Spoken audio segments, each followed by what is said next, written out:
So this morning, this day, this Sunday that falls typically between Christmas Eve and New Year's, many different churches celebrate it many different ways. Some ministers use it as a vacation week because they are tired and exhausted and have given. I don't work that hard to ever be tired and exhausted.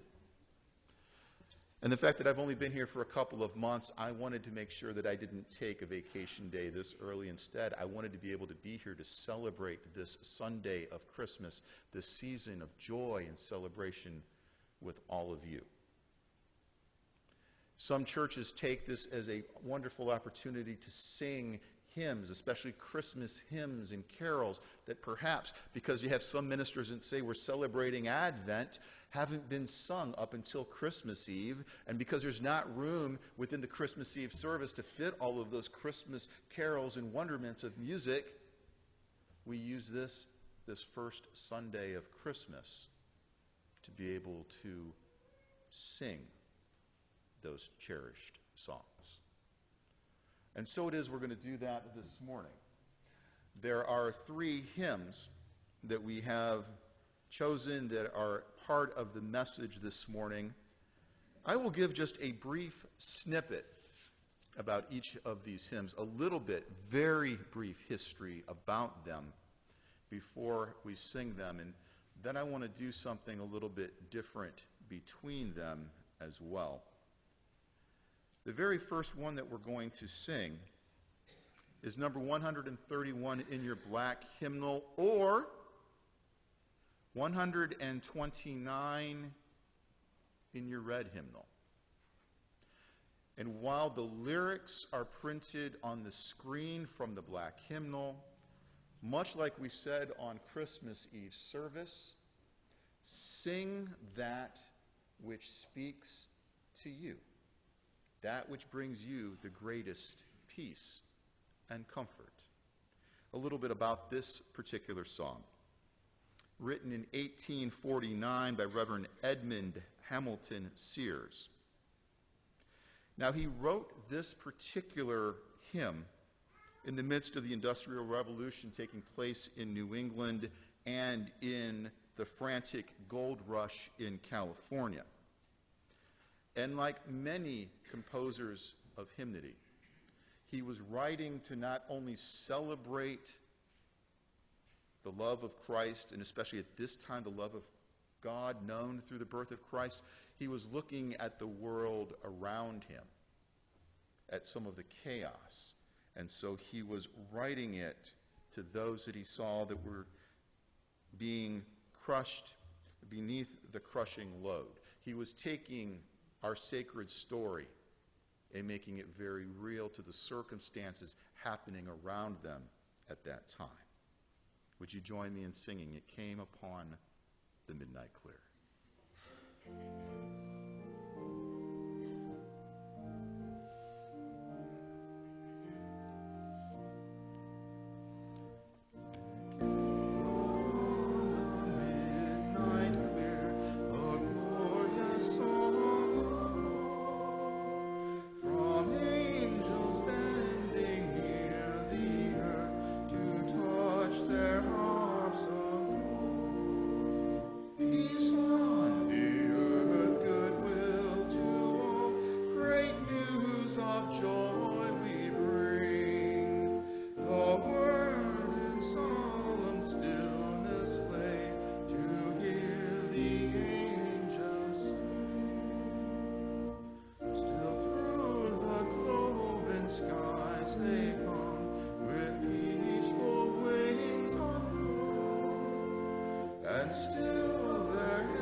And you be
my guess is you may not have been paying all that much attention.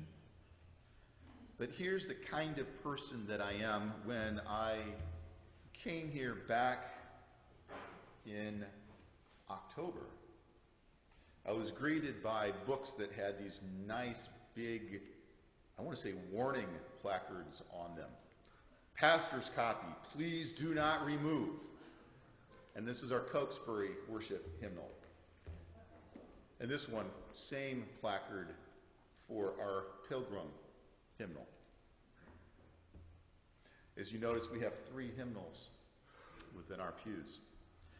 One of the things that I did this week, knowing what songs we were going to be singing during this message time, is I was curious, and so I took my own version. I want you to notice there was no warning placard on it. It's mine, so I'm allowed to write in it, I hope. And one of the things I was curious about was to take a look at the differences between what was printed within the Pilgrim hymnal, our red hymnal, and the text that was here and within our Black New Century hymnal. And there was one change out of the entire hymn. If you want to turn to your red hymnals, you're welcome to, or you can take my word for it. So I would probably turn to the red hymnals if you want. So it came upon a midnight clear, and the red hymnal is number 215. The one edit change that was made when it was placed into our New Century hymnal is in the very first verse, and this is where I need a musician to tell me. So the third thing down are called what? Staffs.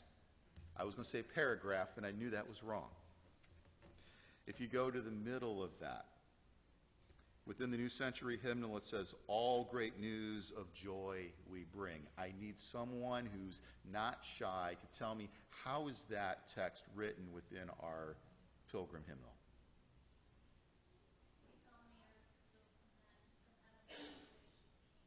Peace on earth, goodwill to men. So the first editorial change is from men to all. And then after that it was what, Chrissy? It goes from news of joy we bring to Great. heaven's all gracious King. Okay.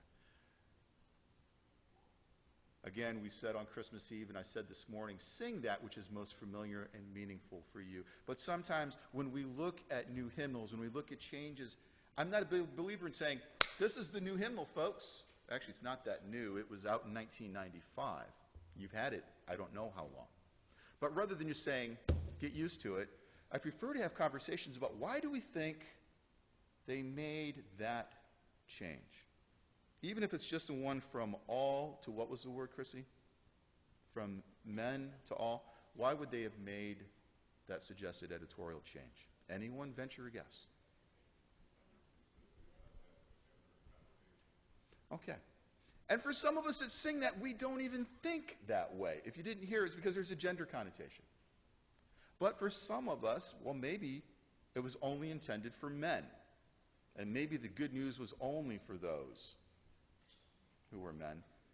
And if we go back far enough into a patriarchal society, that very well could have been the case. I'm going to go back to say, sing whatever it is that brings you the greatest sense of peace and comfort, even as there are those who now prefer to be a bit more inclusive within our singing. I do want to note that as I decided to do the comparison between the New Century and the Pilgrim, I did one step further and decided to do the comparison between the Pilgrim and the Cokesbury, and there are 3 changes that are different within that one as well, but I'm not boring you right now with the details of that. Our second song that we sing this morning as part of our Christmas message is O Little Town of Bethlehem. Now, this song was written by Phillips Brooks. It was written as a Sunday school song. It wasn't even written for worship time for the adults. It was written simply as a children's song after he had made a pilgrimage to Bethlehem in 1865. It was first printed in an informal leaflet in 1868 for their Sunday school hymnal in 1871. And this song has been set to many a different tune. There's no one standard tune. It has been sung to different tunes and with different lyrics from its inception. Again, join me in song with whichever one you prefer.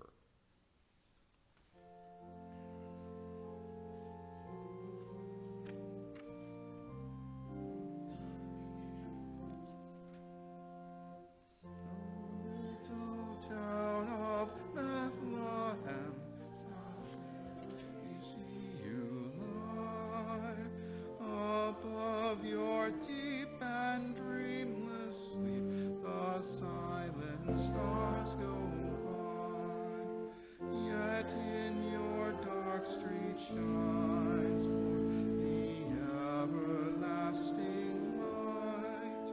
The hopes and fears of all the years are met in you tonight. For Christ is born of Mary and gathered all above. While mortals sleep, angels keep their watch of wandering love. O morning stars together proclaim the holy birth, and praises sing and voices ring with peace to all on earth. How silently the wondrous gift is given.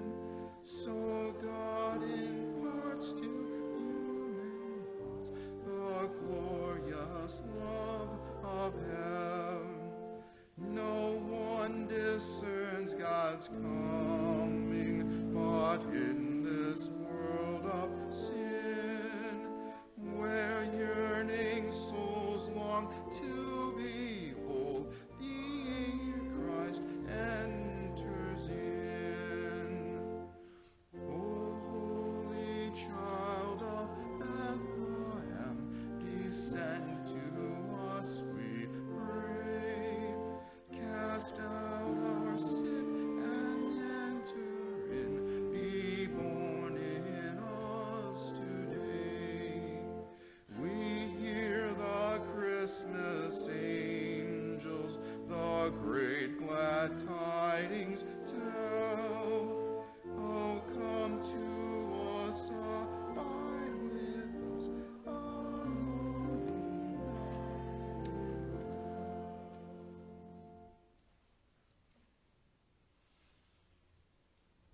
If you were now thinking about trying to discern changes, if you were reading out of one hymnal and looking at the lyrics on the screen, which I know multitasking is tough, at least for me, anyone pick out any changes that you found significant between the two?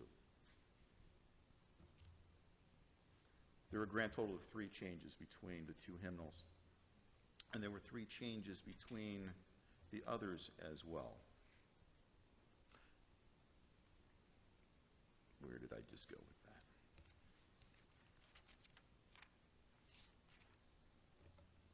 There we go.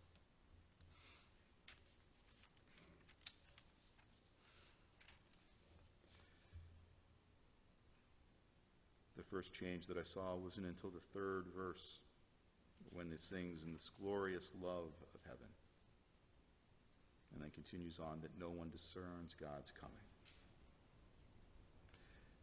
And where yearning souls long to behold, the dear Christ enters in.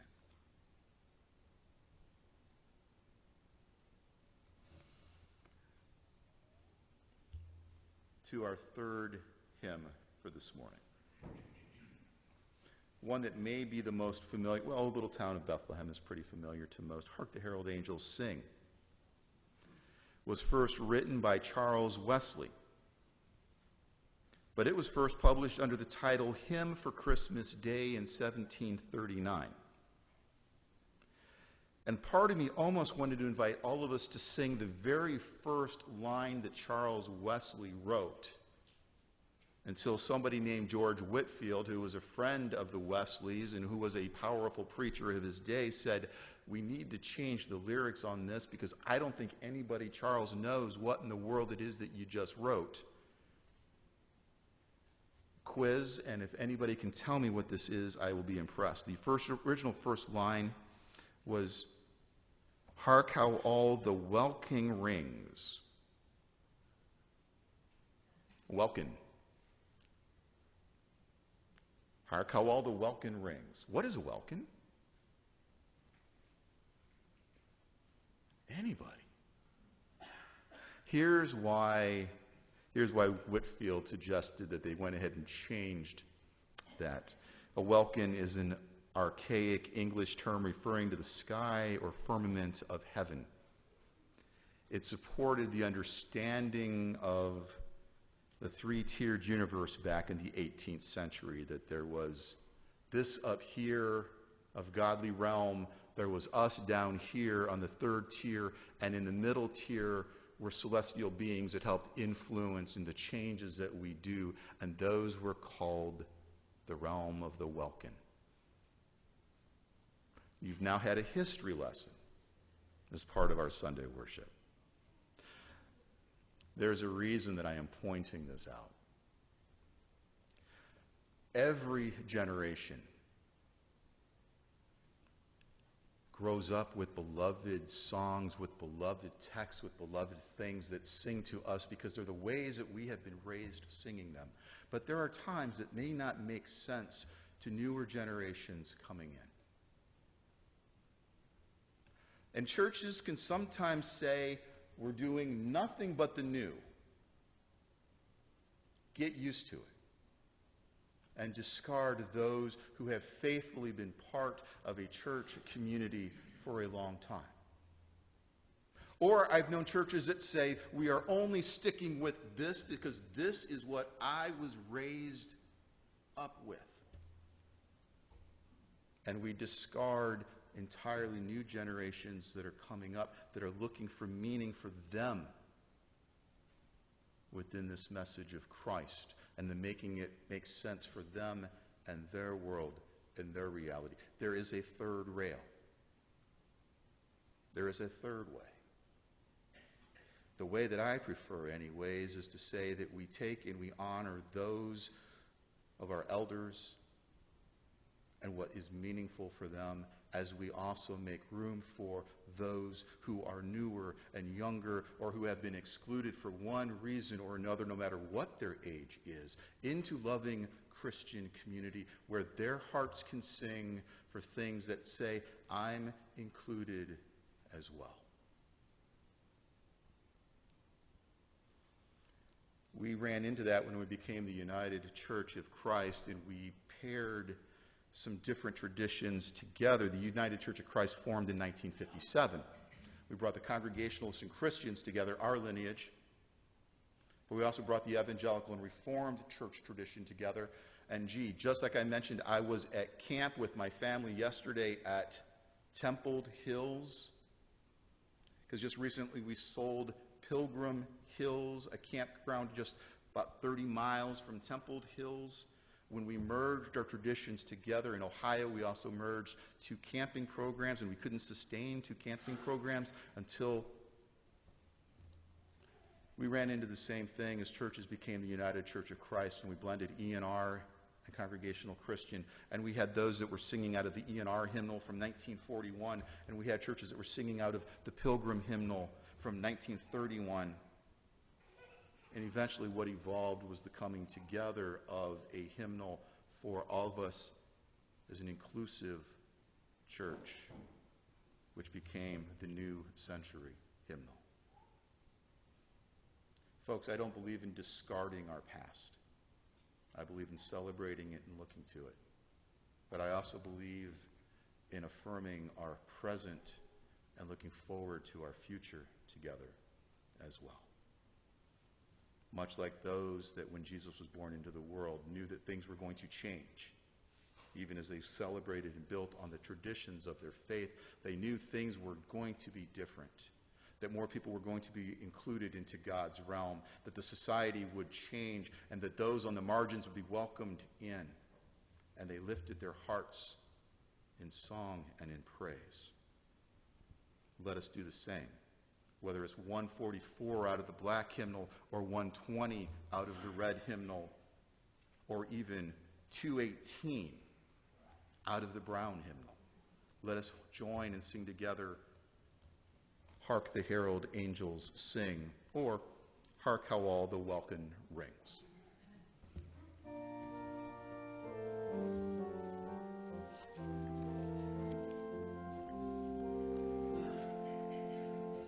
Hark the herald angels sing, glory to the Christ child bring.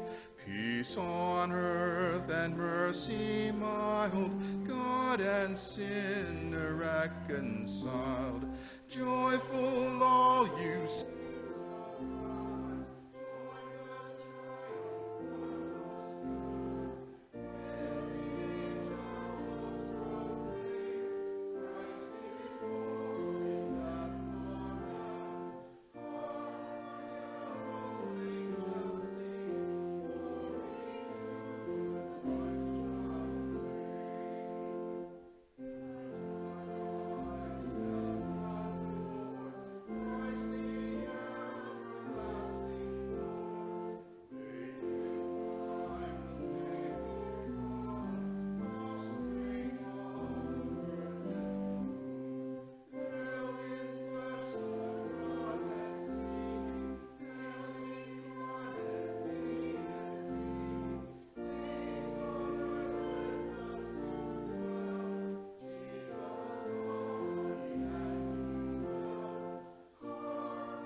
Part of me wants to say, I don't care what version you sing. But that sounds dismissive. I would prefer to say, I care deeply that you sing the version that is meaningful to you. But church, in the time that I am here with you as your transitional minister, when there are people who are hungry at our doorstep, when there are people that continue to be excluded from society but from church because of the color of their skin or because of who they love or because of, and you can go down the long laundry list, when those issues are still facing us as a world, as a nation, as a community, my invitation for as long as I am here and with you is that regardless of how we sing, we unite our voices together to spread the good news. The good news of God's love for each and every person. The good news that the child that was born so long ago, that would grow up in our scripture lesson to be known as a person of great wisdom, to call folks to follow him, to undo the systems that were damaging to so many, to try to reconcile people with God and to accept God's love for themselves, as long as we unite ourselves and commit ourselves to being that kind of worshiping people, then sing from a black hymnal, a red hymnal, a brown hymnal. I don't care if you bring your own hymnal. But you might want to put a placard on it that says, please, warning, do not touch, this is mine. I do care. And I celebrate the diversity for who we are as the United Church of Christ and the struggles that it brings. And I care that we get all of our generations together in conversation and that we learn from the wisdom of our elders, and we are open to the exciting ideas of those who may be younger, who also want to make the faith their own and make it real. May this Christmas we all find the meaning of God's love for our own lives and go and share it with all we meet as we go forth this day.